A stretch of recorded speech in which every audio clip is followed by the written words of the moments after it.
नमस्कार, मैं चंद्रशेखर जोशी। देवभूमि टुडे में आपका स्वागत है। अब यह तय हो गया है कि पंचायत चुनाव टलेंगे नहीं। आज नैनीताल हाईकोर्ट ने पंचायत चुनाव पर लगी रोक को हटा दिया है और इसी के साथ जो असमंजस चुनाव को लेकर त्रिस्तरीय पंचायती चुनाव को लेकर जो ऊहापोह बना हुआ था वह भी खत्म कर दिया। पंचायत के चुनाव बेशक 3 दिन आगे खिसक गए हैं, क्योंकि नामांकन की जो प्रक्रिया है वो 25 जून से शुरू होकर 28 जून तक होनी थी। नैनीताल हाईकोर्ट के मुख्य न्यायाधीश जी नरेंद्र और न्यायमूर्ति आलोक मेहरा की खंडपीठ ने चुनाव के जो स्थगन पर चुनाव पर लगी रोक को हटाया, लेकिन वहीं आरक्षण के रोस्टर पर जो आपत्ति बागेश्वर के गणेश दत्त कांडपाल और कुछ अन्य याचिकाओं में थी उसको लेकर सरकार से जवाब मांगा है।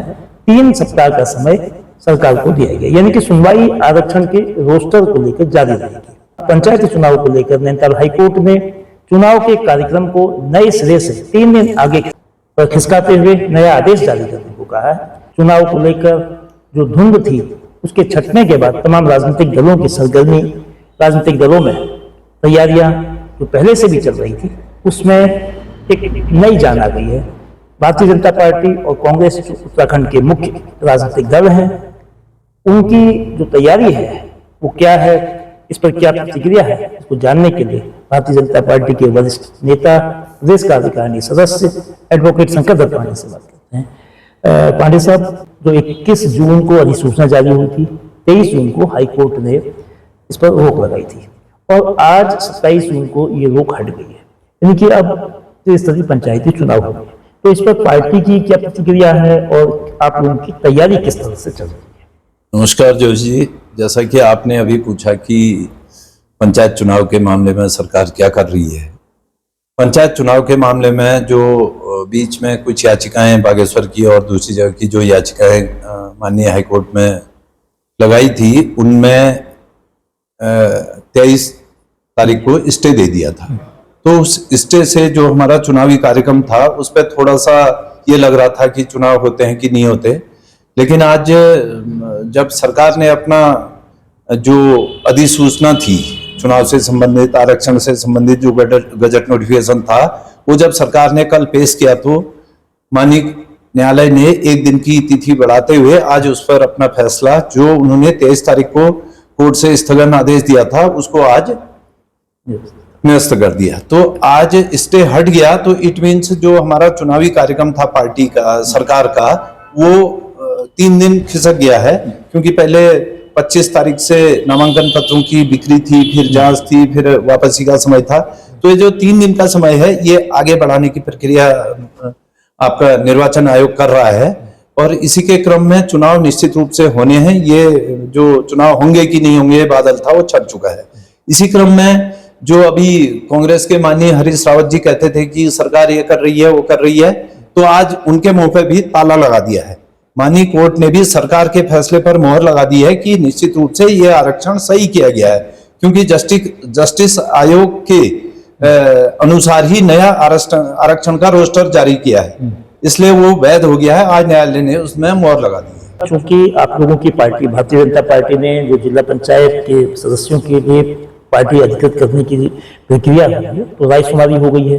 सभी 15 सीटों के लिए कैंडिडेट के नाम ले लिए गए हैं और बाकी जो उसमें स्क्रीनिंग होगी वो होगा। तो पिछले जो चुनाव हुए थे 2019 में बीजेपी ने शानदार प्रदर्शन किया था, जिला पंचायत में वो निर्विरोध अध्यक्ष बनाने में सफल रही थी और चारों क्षेत्र पंचायतों में भी उसने बेहतरीन परफॉर्म किया था। तो इस बार कैसे उस प्रदर्शन को दोहराने के लिए पार्टी की ओर से कोशिश की जाए? जोशी, जैसा कि आप पूछ रहे हैं कि ये जो हमारी रायशुमारी थी उसका चक्र हमारा पूरा हो गया है।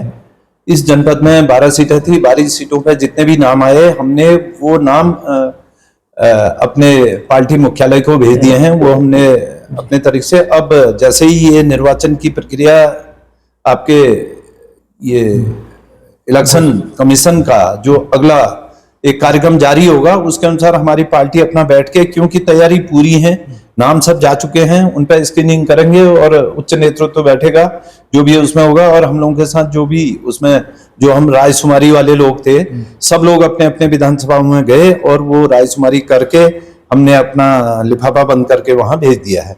और उस पर जो भी सुनवाई होगी उसके लिए बुलाएंगे, उस दिन हम भी जाएंगे और उस पर चर्चाएं होंगी और लास्ट फाइनल हो जाएगा। जहां तक आप तैयारियों की बात कर रहे हैं, निश्चित रूप से आज भारतीय जनता पार्टी के कैंडिडेट सब तैयार हैं और मुख्य मुकाबला आप कांग्रेस से बता रहे हैं। कांग्रेस, मैं कहता हूं कि कांग्रेस तो जमीन में कहीं है ही नहीं। जितने भी कैंडिडेट रायशुमारी में आ रहे हैं, जितने लोग दावेदारी कर रहे हैं, वो सब कांग्रेस से आए हुए या भाजपा के पुराने लोग हैं। और कांग्रेस में तो कोई ऐसा दावेदार भी नहीं बचा है कि जो कि भाजपा के कैंडिडेट के साथ अपना लड़ाई लड़ सके। ये जिला राजनीतिक रूप से चंपावत जिला मुख्यमंत्री पुष्कर सिंह धामी का निर्वाचन क्षेत्र वाला जिला है, काफी वीवीआईपी जिला है। नगर निकाय के जो इस साल जनवरी में चुनाव हुए, पहली बार ऐसा हुआ कि जब भारतीय जनता पार्टी ने चारों नगर निकायों पर अपने प्रत्याशियों को विजयी बनाया। ऐसे में जिला पंचायत, ब्लॉक और ज्यादातर ग्राम पंचायतों में पार्टी अपने प्रत्याशियों को, जो चूंकि केवल समर्थन पार्टी घोषित करती है केवल जिला पंचायत, लेकिन क्षेत्र पंचायत और ग्राम पंचायतों में भी कैसे अधिक से अधिक प्रत्याशियों को जिताने की कोशिश करेगी, क्योंकि इन चुनावों का असर 2027 के विधानसभा में भी पड़ेगा। उसके लिए क्या कोई रणनीति है? रणनीति, जहां तक चुनाव डिक्लेयर हो गए हैं, रणनीति तो यही है कि हम अपने सारे कैंडिडेटों को विजयी बनाएंगे और उन्हीं में से सर्वसम्मत से हल निकाल के ब्लॉक प्रमुख और जिला पंचायत के कैंडिडेट डिक्लेयर जब करेंगे तो एक सर्वसम्मति के हिसाब से करेंगे। और जिन सीटों पर अभी ज्यादा लोग होंगे वहां पर हम लोगों ने पहले ही उनको आपस में विचार विमर्श करके उनको बैठाना या किसको लड़ाना है, ये चीज पार्टी तय करेगी। और पार्टी के जो सीनियर कार्यकर्ता हैं वो इस काम में अपना हाथ बढ़ाएंगे। और इस काम के लिए जो पार्टी के जिला पंचायत के पर्यवेक्षक तय किए हैं हर विधानसभा में, उन विधानसभा के पर्यवेक्षकों का काम है कि वो पूरे चुनाव भर उस क्षेत्र में रहेंगे और उन जो ज्यादा कैंडिडेट होंगे तो उन कैंडिडेटों में से एक कैंडिडेट बनाने के लिए सर्वसम्मत तय करेंगे। हमारे साथ कांग्रेस के जिलाध्यक्ष पूरन सिंह कठेर साहब हैं। कठेर जी, अब आज 27 जून को एक बार फिर अब ये स्पष्ट हो गया है कि पंचायत के चुनाव होंगे। आप लोगों ने तैयारी पहले शुरू भी कर दी थी, लेकिन बीच में एक उहापोह की स्थिति थी। अब ये असमंजस खत्म हो गया है, तो अब इस निर्णय पर प्रतिक्रिया और आप लोगों की तैयारी क्या है?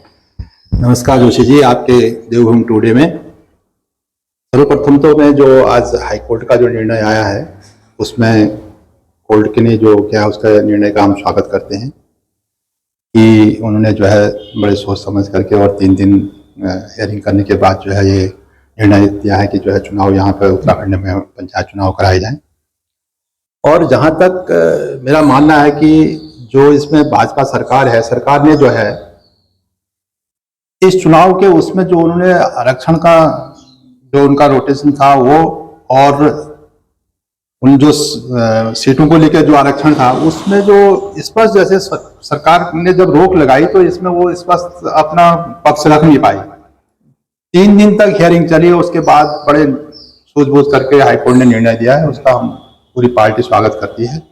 और जैसे ही अगला कदम जो है चुनाव के लिए यदि चुनाव आयोग कोई नई तिथियों की घोषणा करते हैं तो कांग्रेस निश्चित तौर पर चुनाव में जाने के लिए तैयार है। और ये जो बीच में जो पब्लिक के बीच में जो उठापटक उहापोह की जो स्थिति हुई, इसमें पूरा कुल मिलाकर के सरकार दोषी है। सरकार दोषी यूं है कि भाई उन्होंने आरक्षण का जो उनका सिस्टम था उसको पूरा कोर्ट को भी संतुष्ट नहीं कर पाए और पब्लिक को समझाए, इसलिए जो है ये बीच में जो 2-3 दिन जो बड़ा असमंजस की स्थिति रही और पूरा उत्तराखंड जो है जिस तरह से चुनाव में जाने के लिए तैयार हुआ और उनके विचारों पर उत्साह पे जो है वो माइनस उनका उत्साह हुआ। तो इन सबको देखते हुए अब ऐसा है कि जो चुनाव आयोग यदि कोई तुरंत अगर कोई ऐसी वो देते हैं तो पार्टी हमारी चुनाव में जाने के लिए तैयार है और जिन तिथियों में जाएंगे हमारे जिला ऑब्जर्वर भी तय कर दिए गए हैं और विधानसभा प्रभारी भी प्रत्येक विधानसभा वाइज भी हमारी पार्टी द्वारा तय किए गए हैं। और यदि चुनाव भविष्य में होते हैं तो निश्चित तौर पर पार्टी जो है अच्छा प्रदर्शन करेगी। चंपावत जिला मुख्यमंत्री पुष्कर सिंह धामी का जिला है, यानी कि राजनीतिक रूप से काफी महत्वपूर्ण जिला है। ऐसे में जो 2019 के त्रिस्तरीय पंचायत चुनाव हुए थे, जिला पंचायत अध्यक्ष से लेकर विभिन्न क्षेत्र पंचायत प्रमुखों के, उसमें भारतीय जनता पार्टी ने बेहतर शानदार प्रदर्शन किया था। तो इस बार उस स्थिति से, यानी कि जो नतीजे को कांग्रेस अपने पक्ष में लाने के लिए या कम से कम कांग्रेस लड़ते हुए दिखने के लिए क्या करेगी? नहीं, कांग्रेस की पूरी तैयारियां हैं। आप निश्चित तौर पर हम हर सीटों पर जो है अपने मजबूत कैंडिडेट जो है खड़ा करेंगे, और निश्चित तौर पर इस बार जिस तरह से पिछली बार का रिजल्ट रहा, उस रिजल्ट में इस संभाव जिले में तो मुझे लगता है कि सुधार होगा और अधिकतर सीटें हम जीतने की स्थिति में होंगे, ऐसा मेरा मानना है। और आप देख रहे हैं 5 साल का इनको कार्यकाल मिला है, 3 साल पूरे व्यतीत हो चुके हैं और ढाक के 3 पाते आज हो क्या रहा है, हो हल्ला हो रहा है। इसलिए पब्लिक जानती है और पब्लिक निश्चित तौर पर जो है कांग्रेस के पक्ष में इस बार मतदान करने वाली है, ऐसा हमारा मानना है। जो गांव से उत्साह जो दिख रहा है, अभी आप नगर पालिकाओं में देख लीजिए, चाहे चंपावत जिले में चाहे कोई सीट हासिल नहीं कर पाई, लेकिन पार्टी द्वारा बड़ा अच्छा प्रदर्शन किया गया। और अन्य जो है पूरे प्रदेश में अगर इन्वॉल्व लगाएंगे, चाहे हम मेयर की सीटें हार गए हों, लेकिन जिला पंचायत, ये नगर पालिका के अध्यक्ष और नगर पंचायत के, उनमें जो है काफी अच्छा प्रदर्शन रहा है और बहुत मजबूती के साथ जो है कांग्रेस लड़ी है। और इन हम ग्राम पंचायतों के चुनाव में भी कांग्रेस बहुत मुस्तैदी के साथ जो है अच्छा प्रदर्शन करेगी, ऐसा मेरा मानना है। तो चुनाव में यानी कि जो नामांकन की प्रक्रिया शुरू होने में और अब बेहद कम समय होगा, तो ऐसे में जो प्रत्याशियों की सूची को, प्रत्याशियों के नामों को कितने दिनों में फाइनल कर दिया जाएगा? हमारे यहाँ जैसे ही नामांकन की प्रक्रिया स्टार्ट होगी, तो उससे पहले जो है हम लोग अपनी पूरी कमेटी जो हमारे तय करेगी, जो पैनल बनाए जाएंगे, उस पैनल के माध्यम से जो भी कैंडिडेट जो है उसमें सिलेक्ट होंगे, उनका नामांकन प्रक्रिया में प्रतिभाग करेंगे। धन्यवाद कटहर जी। ये चुनाव जो त्रिस्तरीय पंचायत के थे, वो यूं तो दिसंबर 2024 तक हो जानी चाहिए थे, लेकिन 6 महीने प्रशासकों को दिए गए, यानी कि जो निवर्तमान जिला पंचायत अध्यक्ष, क्षेत्र पंचायत प्रमुख और ग्राम प्रधान थे, उनको ही 6 महीने के लिए प्रशासक बना दिया गया। और उसके बाद जो प्रशासक जून के शुरू में बनाए गए, वो एक बार फिर डिस्ट्रिक्ट मजिस्ट्रेट और संबंधित क्षेत्र के एसडीएम या ईडीओ पंचायत को ग्राम प्रधान के स्थान पर बनाया गया। चुनाव क्यों टले? कांग्रेस ने चुनाव टालने का पहले भी विरोध किया था, इसको लेकर कई बार आवाज उठाई थी। एक सवाल बार बार विपक्ष पूछता है कि पंचायत के चुनाव हो या नगर निकाय के चुनाव हो, क्यों निर्धारित समय पे नहीं होते हैं? और इन चुनावों को 6 महीने, या जैसे नगर निकाय के चुनाव जो नवंबर 2023 में होने थे, वो जनवरी 2025 में हुए। तो 6 महीने या सवा साल का समय अतिरिक्त क्यों लगा?